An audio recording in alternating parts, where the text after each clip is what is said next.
Good morning, noon, or night. Welcome to Eric Hates Games.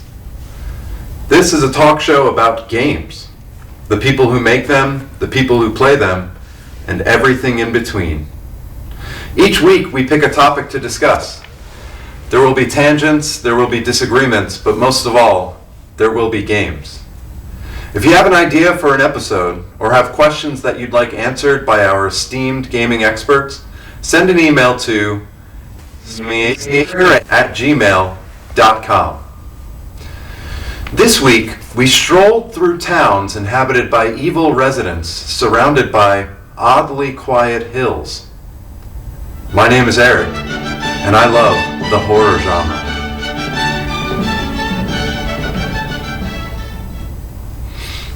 So, Adam and or Charles, what makes a horror game or a horror movie? Well, scary things for one. So what makes a thing scary? Well, there are a bunch of different things. Sometimes it's stuff you can't see because things are dark, or the fear of the unknown comes into play. A lot of it has to do with sound. Like, if you watch the movie Jaws without sound, then it is the least scary thing in the world. Okay. Sometimes having or showing vulnerability or weaknesses to things can be scary. Sometimes excessive gore can be scary. Sometimes, in the case of body horror, transforming into something and having no control over it can be scary. Body horror, you're talking about something, say the movie The Thing or a David Cronenberg film. Like The Fly. Okay, so yeah, Cronenberg is a director who is known for his body horror in most of his films. The Fly, like you mentioned, Existence, Crash, not the one about drug smuggling, the one about car crashes, and all of his through line through most of his movies. A History of Violence, great one. Eastern Promises.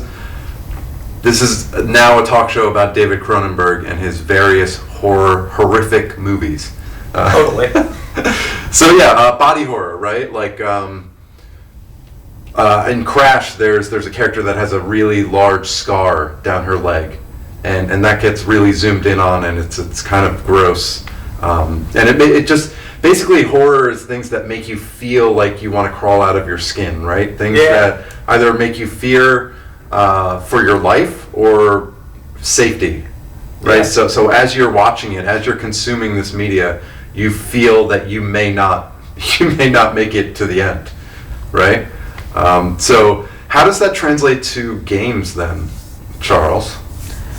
A lot of times, what I feel like the big way that games succeed in that is the fact that you are directly controlling the character, you are in the game, and it creates a sense of anxiety because, usually a lot of horror games are very difficult, just like in the movies where a lot of the characters seem powerless or weak.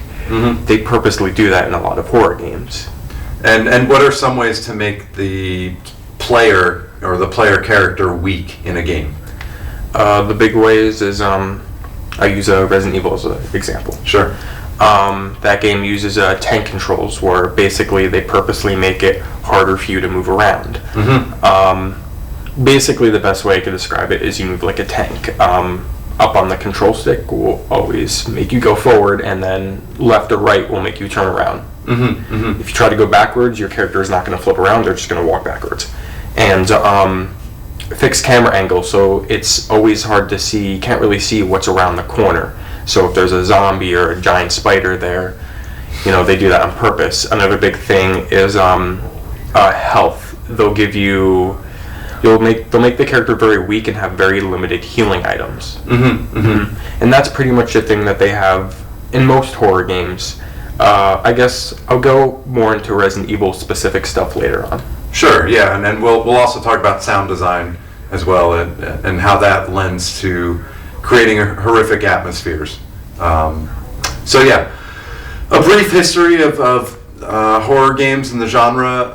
One of the earliest cited examples of a horror game or maybe survival game is 3D Monster Maze, and this is a game where you run around in a maze which has been a pretty common trope for horror genres, right? Like if you think of The Shining, that labyrinth is horrific because someone is following you with an axe in a vulnerable position where you are lost.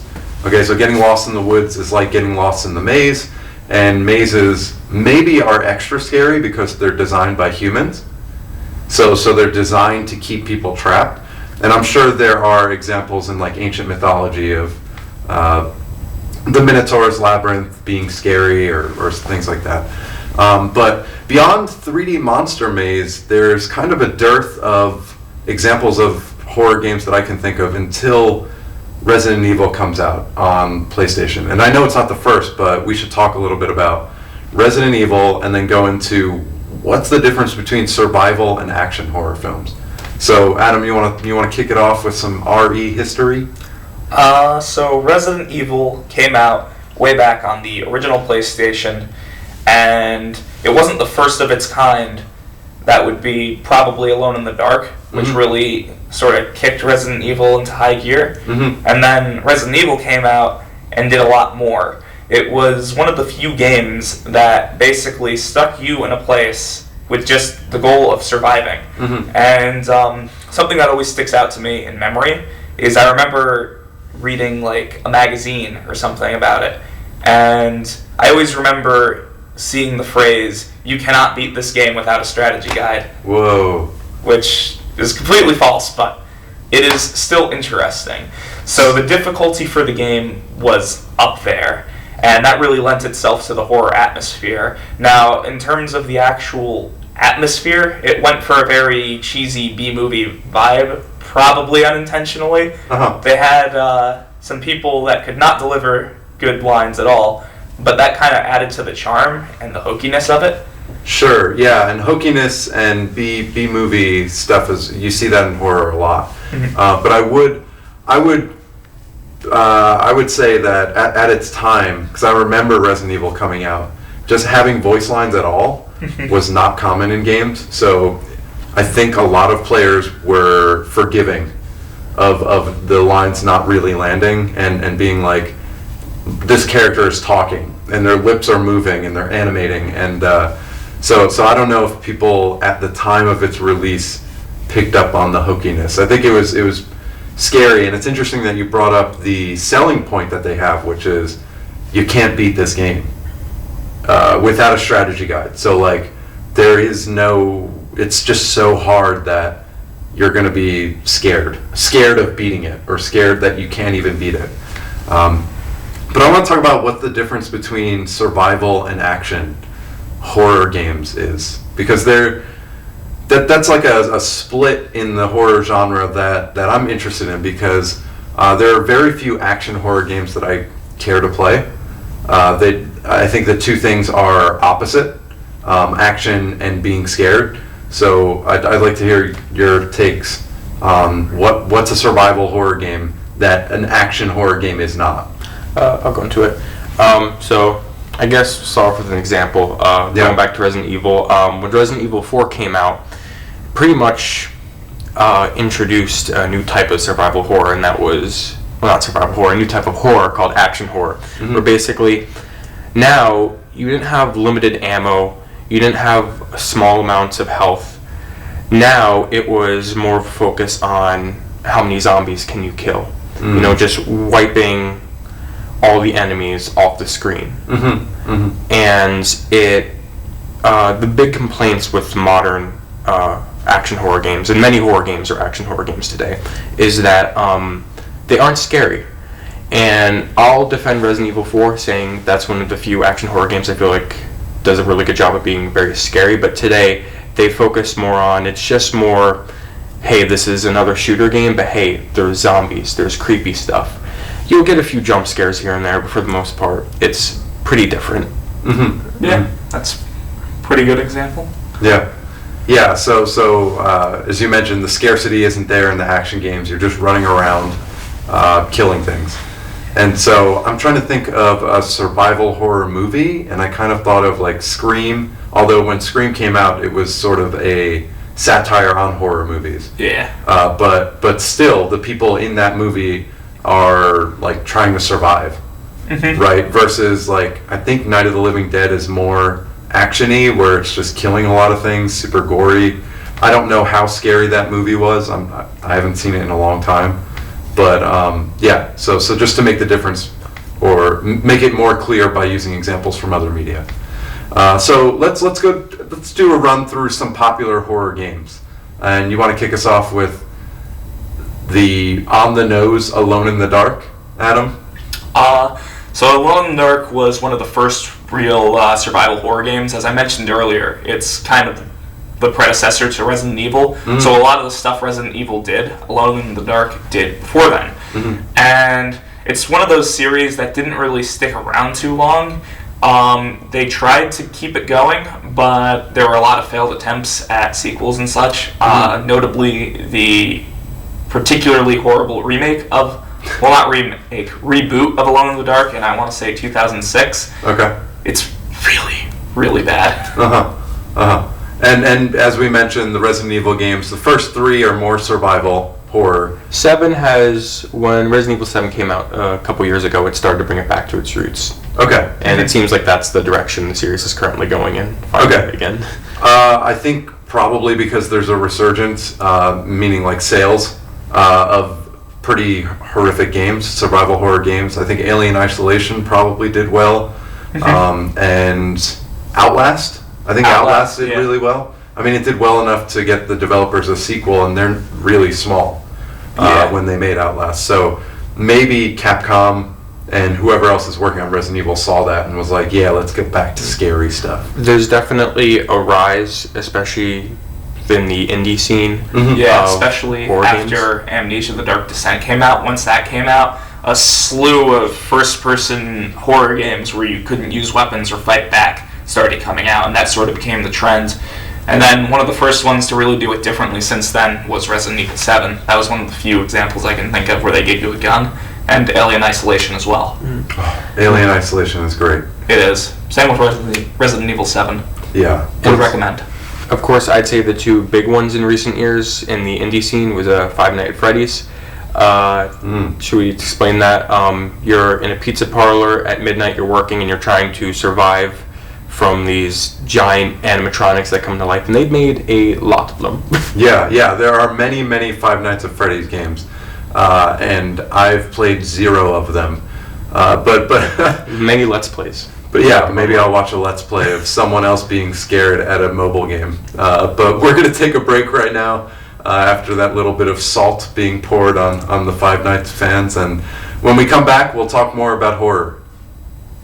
On November 2nd, an Extra Life charity event was held in the Student Center of CCM. Extra Life is a worldwide video game themed event helping local children's hospitals. The objective of Extra Life is to raise money by streaming video games for 25 hours straight.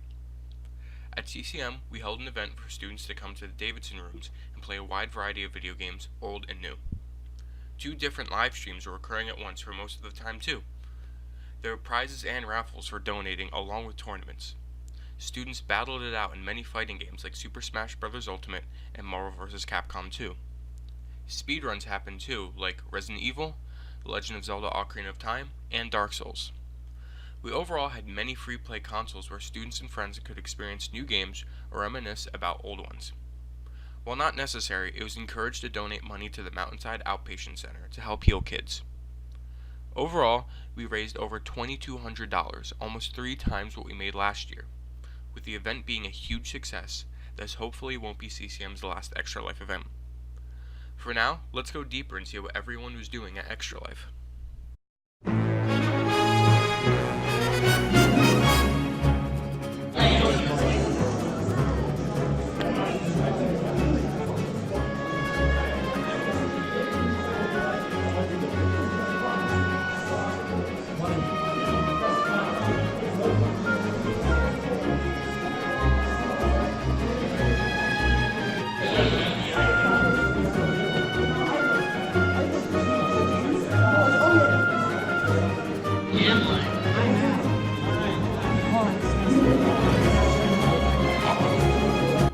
Alright, the stream setup has a burger. The burger is involved with the stream. It's kind of We got 2 monitors right here, a camera, and another camera, and a $1,500 PC. All that's what you need to stream. Now, and for that, we're streaming a Dreamcast game. But is the stream still live? Yeah. All right. It's very live. So Adam, would you like to explain what exactly you're doing at Extra Life? I'm playing through Dark Souls Prepare to Die Edition for the PC with the steering wheel. My favorite part is that since I don't have a pedal, I've decided to map the walking motion to my spacebar, and it is now down here. Now, how many hours are you into this at this point? A solid 12 to 13 hours. And how far are you done through with the game right now? I am a little before what could be considered the halfway point. All right. Ish. One of the hardest parts, I'm going through the Anorlando Archers, which if you played Dark Souls before, you're probably cringing at the thought of. So would you like to explain what you are doing at Extra Life tonight?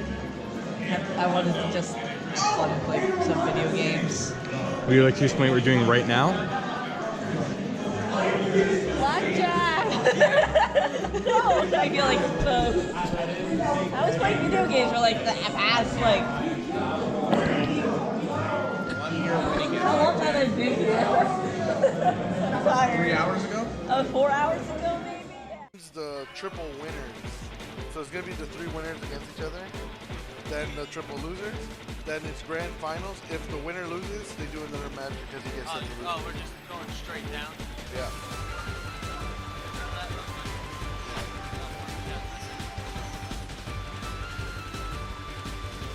Missing that green shell, probably going to hit him back.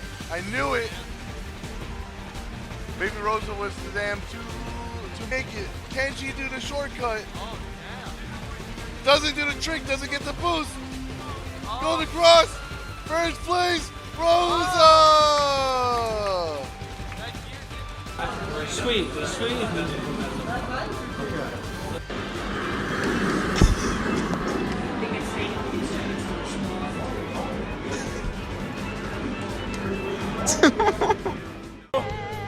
I will win because life will change.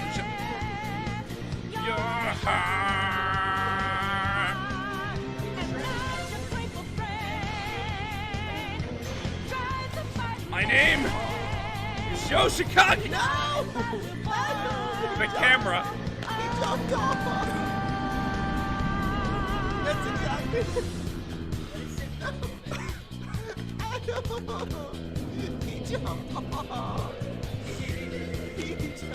I know he jumped off. No. Boy, do I know he jumped off. So thank you again to everyone who showed up to Extra Life 2019. We had a lot of fun and raised a lot of money, and hopefully we can do this again next year.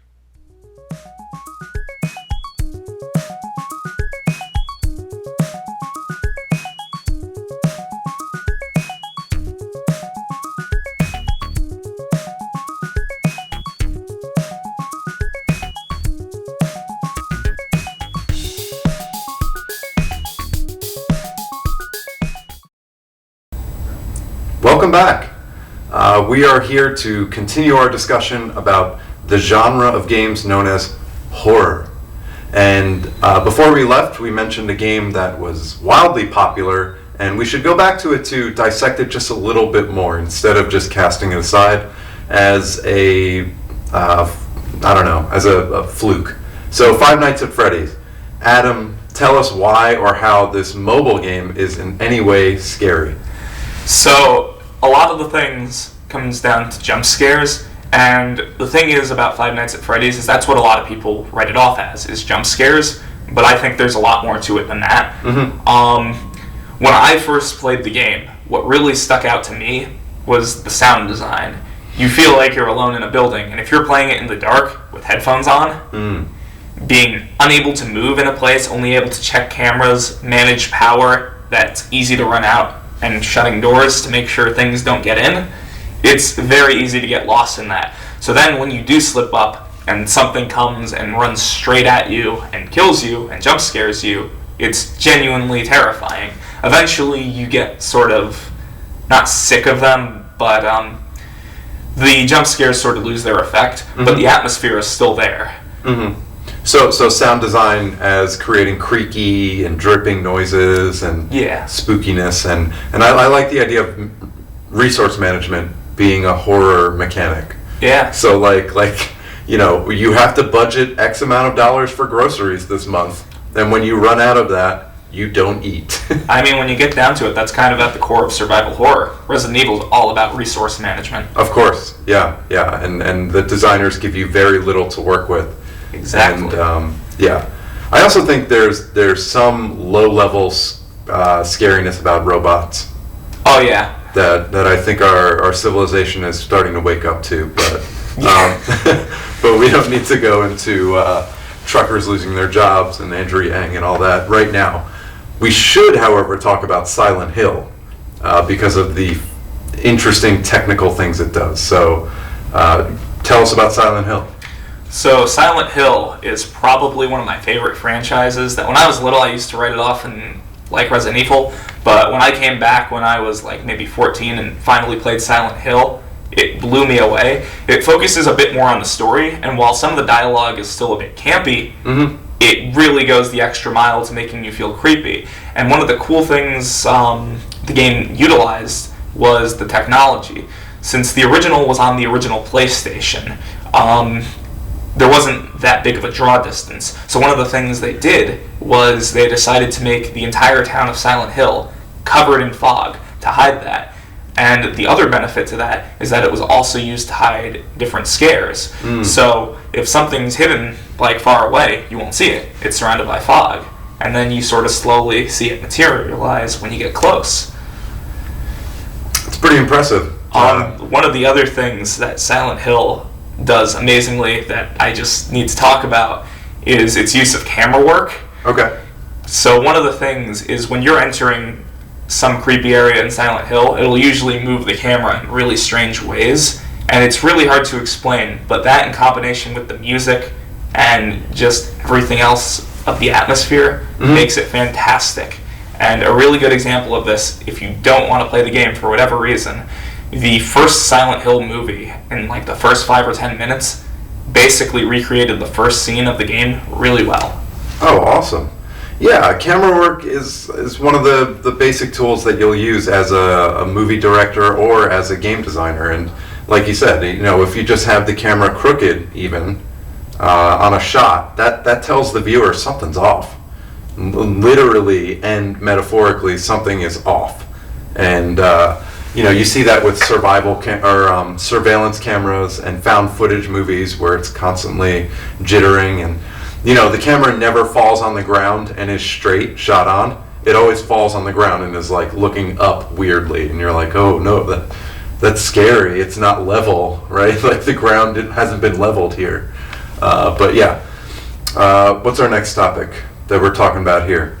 One thing that I want to touch upon was very interesting ways of putting horror in different genres of games. Sure. Like one of my favorite examples was, I only played this game last year, and it's a game called Parasite Eve for the original PlayStation. It's developed by Square Enix, a lot of the same team that worked on the Final Fantasy games. And it's basically a horror turn-based JRPG, and it's very interesting in that sense where I'll admit there aren't like jump scares and stuff because encounters are it is random encounters, so you don't see the enemies on screen, but they do some very interesting things with fixed camera angles. Okay. And it is very big on science fiction and body horror. So things transforming into other things. Yes, things melting. Melting. Like the Wizard of Oz. Yes, but imagine 10 times more gruesome. Okay, yeah, the classic horror film, The Wizard of Oz. I agree. I very much recommend Parasite Eve if you want to try out survival horror, but don't want to get too scared. Okay. It's very good. Yes. So, also on the topic of a Square Enix game, this is not a Square Enix game, but it was heavily overshadowed by Square Enix because literally, I think like a week after this game came out, Final Fantasy X came out, and that game is Shadow Hearts. Shadow Hearts isn't exactly a horror game, but it has a lot of horror elements in it. Uh-huh. It is a turn-based RPG using a unique sort of ring system, so that's really cool. But all of the creature designs and locations are pretty grotesque, and it actually takes place in World War I, I want to say, World War I or II, generally that time period, and it is quite good. Go check it out. Nice. Some other notable horror games or survival horror games. There's a 2D game called Lone Survivor that came out on Vita, I believe. Yes, that's kind of like 2D Silent Hill, Yeah. side scroller. It was pretty good. I never finished it, but I was really enjoying what I was playing of it. Yeah, I remember playing it with headphones, in the dark, and it's fairly scary, despite being like pretty low poly pixel characters moving across the screen, right? Mm-hmm. And then there's a subgenre called of all games called visual novels, where the interaction is limited. You're really just flipping the page or saying, what's the next piece of dialogue? And a lot of those have horror games in them. I haven't played Corpse Party. I know it's this sort of game that people talk about a lot because of its absurd nature and content, but that's a big one that comes up a lot. But let's talk briefly about your favorite horror games. So we'll start with Charles, go to Adam, and I'll end us. Something I'll very much recommend is the Resident Evil remake. They just released the Resident Evil 2 remake on PS4, but back in the early 2000s they released the remake of the first game on GameCube, and it also got a remaster on current-gen platforms. I recommend this a lot because it's pretty much, unlike the earlier Resident Evil games in the original version of Resident Evil 1, it doesn't feel like a B-movie at all. It has a really good story. It's very scary. And it was one of the first horror games to have enemies walking into different rooms. Oh, cool. And what was I going to say? For its time, it looks very, very good. Mm-hmm. Yeah. Mostly because it uses pre-rendered backgrounds, despite being a GameCube game. Mm-hmm. Mm-hmm. So I totally recommend that game. I absolutely love it.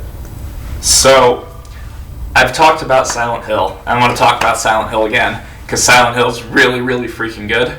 I could recommend Silent Hill 2, but the chances are, if you've heard of Silent Hill 2, or any Silent Hill game, 2 is the one you've heard of, so I'm going to recommend 3 or 4, because those ones are decently different and tackle different subject matters. 2 tackles a husband trying to find his wife, basically, in Silent Hill, and there's a lot of psychological stuff behind it as different revelations come out.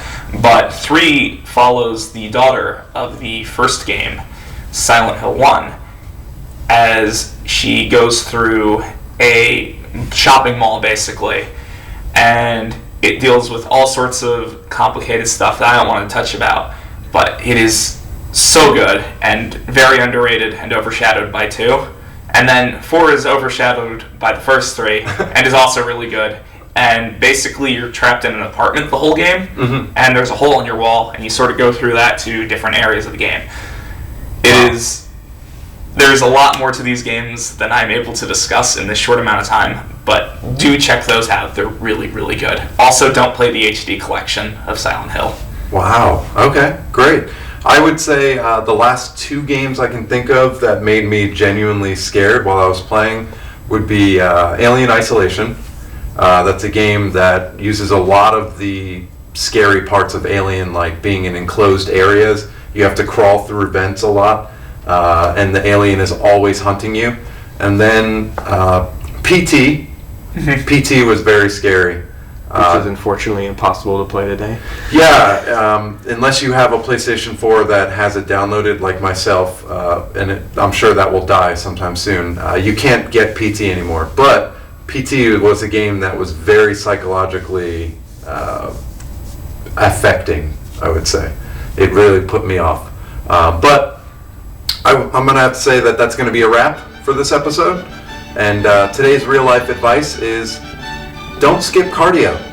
It's the most important muscle of your body. Thank you.